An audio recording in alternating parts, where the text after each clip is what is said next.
नमस्ते, आदाब, good morning, सुप्रभात। आप सभी का फिर से स्वागत है न्यूज़ 21 राजस्थान में। न्यूज़ 21 राजस्थान का ये है दैनिक show Nagaur headlines. Nagaur headlines के अंतर्गत हम नागौर जिले की तमाम खबरों को, खास खबरों को आपके बीच में लेकर हर रोज उपस्थित होते हैं। यदि आप नागौर हेडलाइंस में कोई विज्ञापन देना चाहते हैं तो डिस्क्रिप्शन में दिए गए अथवा हमारे स्क्रीन पर चल रहे नंबरों पर व्हाट्सएप के जरिए आप हमसे संपर्क कर सकते हैं और अपने प्रोडक्ट, सर्विस या व्यक्तिगत संदेश को नागौर जिले की जनता तक पहुंचा सकते हैं। चलिए शुरू करते हैं नागौर हेडलाइंस का आज का अंक। राजस्थान प्रदेश में कोरोना अपडेट। कोरोना महामारी की दूसरी लहर में संक्रमण का भीषण प्रकोप झेल चुके राजस्थान में अब कोरोना से राहत की खबर है। राज्य में पिछले 24 घंटे में महज 904 कोरोना मरीज आए हैं सामने।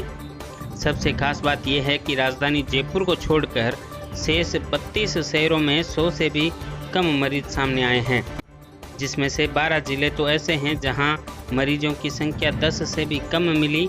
राज्य में पिछले 24 घंटों में 25 लोगों की कोरोना से हुई है मौत और राजस्थान के नागौर सहित 20 जिलों में कल कोरोना से एक भी व्यक्ति ने नहीं तोड़ा है दम। अब प्रदेश में करीब 2% है कोरोना पॉजिटिव रेट। पिछले 24 घंटे में 3,854 व्यक्ति हुए हैं स्वस्थ। वर्तमान में राज्य में 18,575 केस हैं सक्रिय। नागौर जिले में कोरोना अपडेट। जिले में भी कोरोना से मिल रही है राहत। कल मिले 12 नए कोरोना पॉजिटिव मरीज, साथ ही 90 मरीज हुए कल रिकवर। अब एक्टिव मरीजों की संख्या जिले में घटकर रह गई है 336। पिछले 24 घंटों में संक्रमण के कारण जिले में नहीं हुई है कोई मौत। जिले में अब तक 175 लोग गंवा चुके हैं कोरोना से अपनी जान। वहीं 17,070 लोगों को ठीक होने पर किया जा चुका है डिस्चार्ज। राजस्थान में कोरोना वायरस का प्रकोप कम होने के साथ ही अब ब्लैक फंगस भी बनता जा रहा है चुनौती। राज्य में करीब 2400 से ज़्यादा केस आ चुके हैं सामने।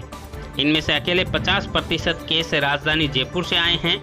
जयपुर के सीएमएचओ के अनुसार अब तक जयपुर में करीब 1054 मामले आए हैं सामने। इनमें से 44 की हो चुकी है मौत और विभिन्न अस्पतालों में करीब 535 लोगों की हो चुकी है सर्जरी। इसके अलावा 426 लोगों को कर दिया गया है डिस्चार्ज। आंकड़ों के मुताबिक जयपुर में ब्लैक फंगस का शिकार हुए 104 लोग ऐसे हैं जो कोरोना पॉजिटिव हुए थे और कोरोना के इलाज के दौरान ही ब्लैक फंगस का शिकार हुए। और जयपुर में करीब 752 लोग ऐसे हैं जो कोरोना से रिकवर होने के बाद नेगेटिव रिपोर्ट आने के बाद भी ब्लैक फंगस के संक्रमित हुए। गौरतलब है कि देश में सबसे ज़्यादा ब्लैक फंगस के मरीज राजस्थान में हैं। बीते 8 दिनों में 1600 रोगी बढ़े हैं राजस्थान में। इसके लिए राजस्थान सरकार ने शनिवार को 2 विशेष विमानों की सहायता से ब्लैक फंगस के उपचार के लिए 5,550 इंजेक्शन मंगवाए हैं।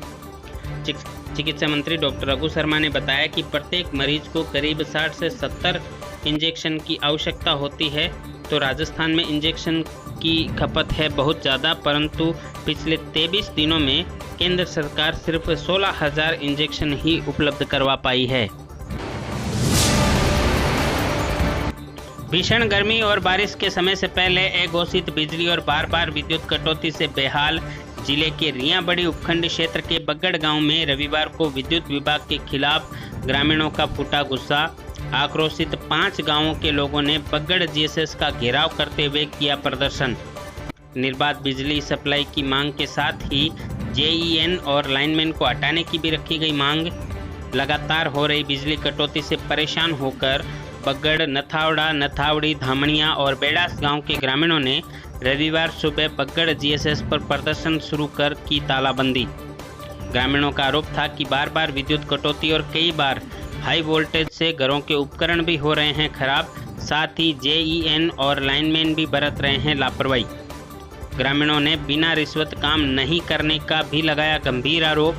इसकी सूचना पर रियाबड़ी डिस्कॉम के एईएन और मेड़ता विधायक इंदिरा देवी बावरी भी पहुंचे मौके पर। समझा इस पर लाइनमैन को हटाने और सप्लाई सुचारू करने पर माने ग्रामीण। प्रदेश में जारी त्रिस्तरीय जन अनुशासन मॉडिफाइड लॉकडाउन के आज और कल बचे हैं सिर्फ 2 दिन। इसके पश्चात नई व्यवस्था के लिए आज होगी नई गाइडलाइन जारी। इस लॉकडाउन के दौरान जनजीवन के साथ साथ पशु पक्षी भी रहे परेशान। सेवाभावी लोगों ने इनकी भी शुद्ध लेकर कमाया पुण्य। इसी क्रम में डीडवाना में गौ रक्षा दल टीम ने भी लगातार गौ सेवा करते हुए कल पानी के बिलिये रखवाकर गोवंश के लिए की पानी की व्यवस्था। इस मौके पर डीडवाना के समाज सेवी व गौ सेवक पंडित जय शर्मा, मनोज सिकवाल व दशरथ रहे मौजूद। जिले के हरनावा गांव में कारगिल युद्ध में शहीद सूबेदार मंगेज सिंह राठौड़ का कल मनाया गया 22वां बलिदान दिवस। इस मौके पर वीरांगना व पूर्व सरपंच संतोष कंवर ने हरनावा स्थित उनके स्मारक पर सर्वप्रथम प्रतिमा की पूजा कर श्रद्धांजलि दी। इसके बाद रखा गया पौधारोपण का कार्यक्रम। इस दौरान वृक्षारोपण के साथ साथ पक्षियों के लिए लगाए गए परिंदे। इस मौके पर वीरांगना संतोष कंवर, महावीर सिंह शेखावत, देवी सिंह हरनावा, दौलत सिंह, भंवर सिंह सहित गांव के अन्य गणमान्य लोग रहे उपस्थित। गौरतलब है कि 6 जून 1999 को कारगिल युद्ध के दौरान भारतीय सेना की 11वीं राजपुताना राइफल्स बटालियन में सूबेदार मंगेज सिंह अकेले पाकिस्तानी टैंक से लोहा लेते हुए 7 पाकिस्तानियों को ढेर करने के बाद हो गए थे शहीद, जिनकी देह तत्काल नहीं हो सकी थी बरामद। लगातार खोजबीन और लंबे सर्च ऑपरेशन के बाद भारतीय सेना को 5 अगस्त 1999 को मिला था पार्थिव देह। इस दौरान वीरांगना संतोष कंवर ने 64 दिन तक रखा था शव प्राप्ति के लिए अनशन। आरंभिक 21 दिनों तक अन्न जल त्याग कर अनशन कर रही वीरांगना की समझाइश के लिए तात्कालिक मुख्यमंत्री भैरों सिंह शेखावत व विदेश मंत्री वसुंधरा राजे भी खुद पहुंची थी हरनावा। प्रदेश के इस वीर सपूत को मरणोपरांत वीर चक्र से भी किया गया है सम्मानित और इनके नाम पर कारगिल में भारत के कब्जे वाले कुछ क्षेत्र का नामकरण भी मंगेज सिंह हरनावा के नाम किया गया। साथ ही प्रदेश सरकार ने भी एक विद्यालय का नामकरण शहीद मंगेज सिंह के नाम पर कर दिया गया है सम्मान। आज से प्रदेश में फिर खुलेंगे स्कूल। कोरोना प्रोटोकॉल के साथ बिना विद्यार्थियों के खोले जाएंगे स्कूल। आज 7 जून से शुरू होगा नया शैक्षणिक सत्र। शिक्षा निदेशालय के आदेशानुसार स्थानीय शिक्षक अथवा शाला प्रधान खोलेंगे स्कूल। आगामी दिनों में आओ घर से सीखें अभियान के तहत शिक्षक करेंगे कार्य। राजस्थान में मंगलवार 8 जून से अनलॉक की दूसरे फेज की होगी शुरुआत। सरकार ने इसे मॉडिफाइड लॉकडाउन 2 दिया है नाम। इसमें बाजार खोलने का समय शाम 4 बजे तक किया जाना है प्रस्तावित। साथ ही दिन में 12 बजे के स्थान पर अब शाम 5 बजे से शुरू होगा कर्फ्यू। लॉकडाउन में 12 घंटे की छूट मिलना लगभग है तय। मुख्यमंत्री अशोक गहलोत की अध्यक्षता में देर रात हुई मंत्रिपरिषद की बैठक में मंत्रियों ने बाजार खोलने का समय बढ़ाने का दिया था सुझाव। अब मुख्यमंत्री गाइडलाइन को करेंगे मंजूर। आज आएगी नई गाइडलाइन। इसमें बाजार और एक जिले से दूसरे जिले में ट्रांसपोर्ट चलने की छूट के अलावा बाकी पाबंदियां रहेंगी जारी। साथ ही प्रदेश में 10 जून के बाद निजी और रोडवेज बसें भी हो जाएंगी शुरू। करीब 1 महीने बाद प्रदेश में पब्लिक ट्रांसपोर्ट होगा शुरू। गौरतलब है कि पिछले 10 मई से रोडवेज बस सेवा है बंद, वहीं निजी बस मई के प्रथम सप्ताह से बंद पड़ी हैं। ग्राम स्तर पर कोरोना योद्धाओं की मेहनत लाई रंग। मकराना पंचायत समिति के ग्राम जाखली में 100% टीकाकरण होने पर उत्साह का माहौल। ग्रामीणों की सजगता, चिकित्सा कर्मियों की मेहनत, बीएलओ सहित अन्य कोर कमेटी के सदस्यों की लगन का मिला फल। कल ग्राम जाखली ने प्राप्त किया 100% टीकाकरण का मुकाम।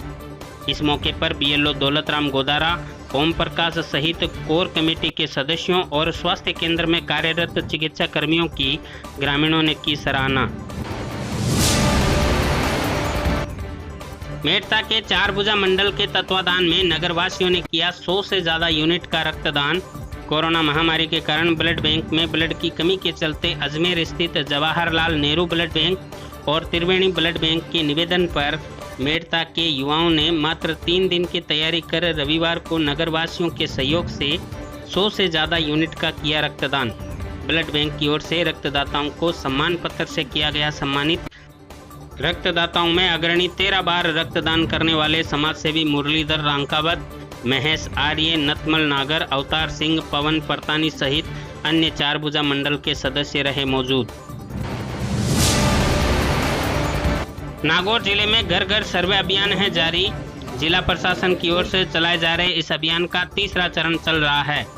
नागौर सीएमएचओ कार्यालय से मिले आंकड़ों के मुताबिक 6 जून तक 3 चरणों में जिले के करीब 86,000 से ज़्यादा लोगों को बुखार, जुकाम एवं खांसी के लिए घर बैठे मेडिकल किट सौंपकर सुलभ करवाया गया है उपचार। गौरतलब है कि जिले में 26 अप्रैल से 6 मई तक पहला चरण, 10 मई से 24 मई तक दूसरा चरण और 25 मई से 6 जून तक तीसरा चरण रहा था जारी।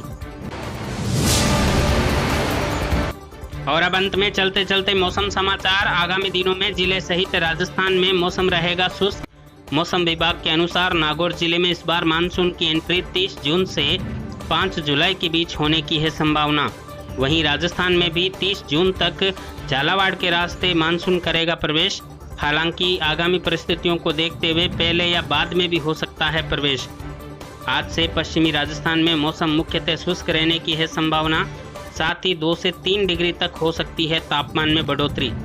अजमेर संभाग के जिलों में कुछ स्थानों पर आगामी 3-4 दिन तक दोपहर बाद थंडर स्टॉर्म के चलते हल्के से मध्यम दर्जे की बारिश की है संभावना। तो ये था नागौर हेडलाइंस का आज का अंक। किसी तरह के अंक लेकर हम आपके बीच में उपस्थित होते रहेंगे। यदि प्रस्तुति आपको पसंद आई है तो लाइक करके हमारा हौसला जरूर बढ़ाएं। मिलते हैं अगले अंक में, तब तक के लिए दीजिए इजाजत। नमस्कार।